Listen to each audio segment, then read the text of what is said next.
February that the two fishermen jumped into the sea when the pirates attacked them and others. He also said the pirates stole more than 8 harbor engines from the fishermen's boats.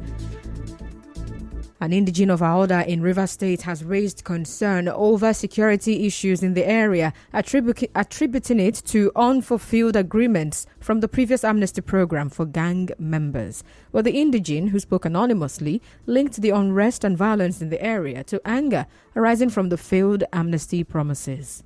The issue that is raging in Aoda can be referred to anger due to the previous amnesty program. Actually, at the time, there was no peace in Ekpe land, and the governors deemed it best to resort to amnesty. And this amnesty program is well sponsored by Rivers State government, and the youth were happy because everybody needs peace, even to Baba and his group.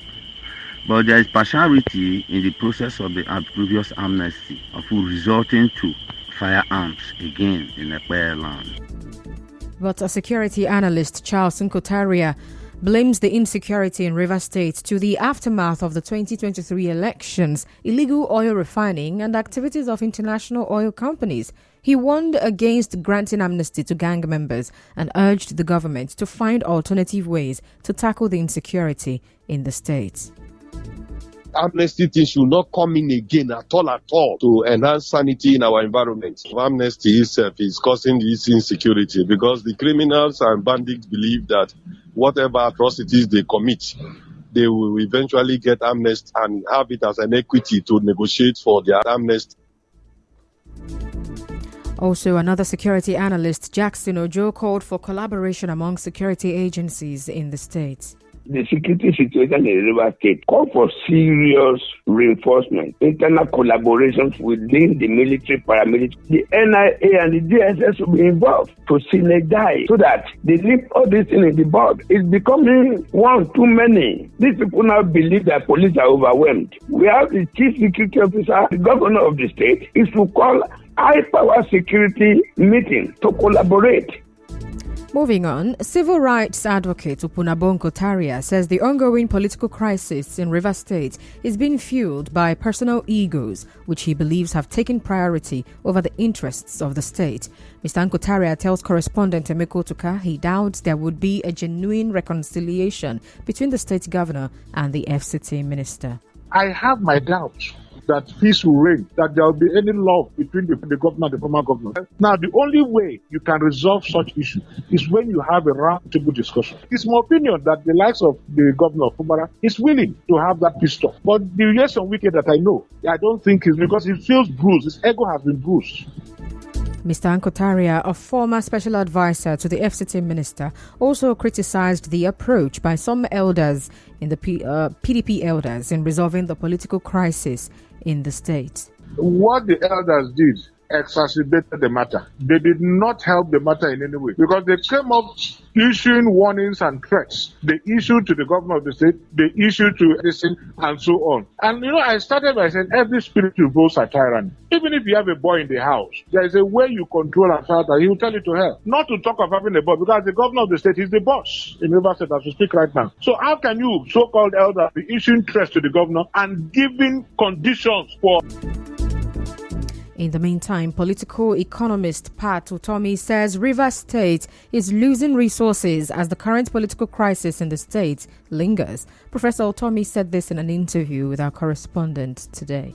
We don't have a democracy in Nigeria. In a democracy, what matters is the will of the people. But the impression has somehow been created that there is a cabal that captures the state. When people focus mainly on how to corner power through godfathers, part of this machine arrangement, it really stops being a democracy. And the people are worse for it because all the state resources go into oiling that machinery. Part of what has happened as a result of it is that some people are giving up on the democratic system.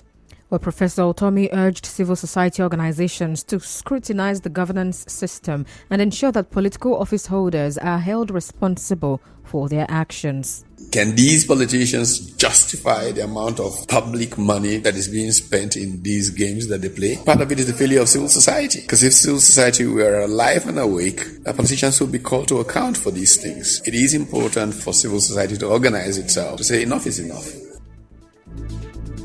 Meanwhile, the APC in Rivers State is calling on the state government to initiate reforms aimed at cutting down tax payments for private business owners in the state to stimulate business investments. Publicity Secretary of the APC, Darlington Wuju, in a statement, said the call became necessary following the increasing disconnect between the people and the governments of the state, the weakness of government policies, and the silence of the state government in tackling increasing poverty. Rivers State Governor Siminalayi Fubara has promised to resolve the issue of lack of manpower in the health sector.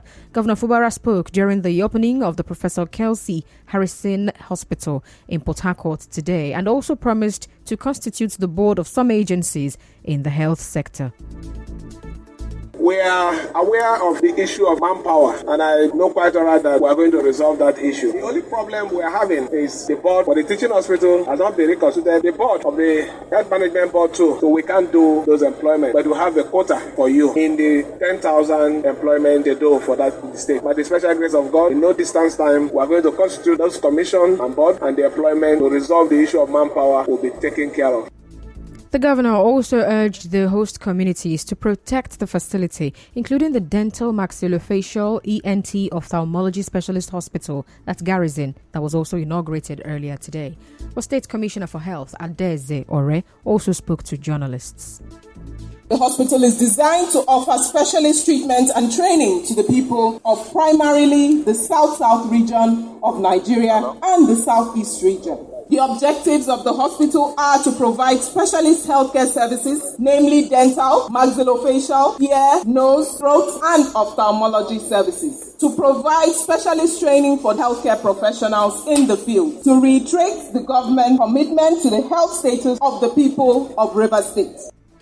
Still to come, fresh protests in Kano State over appeal court sacking of Governor Yusuf. Stay tuned.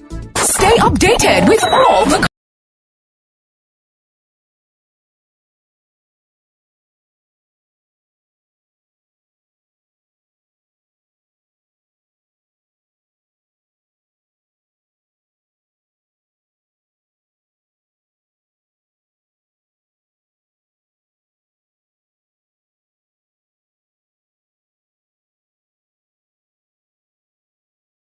out in Kano State today following the sacking of Governor Abba Yusuf by an appeal court.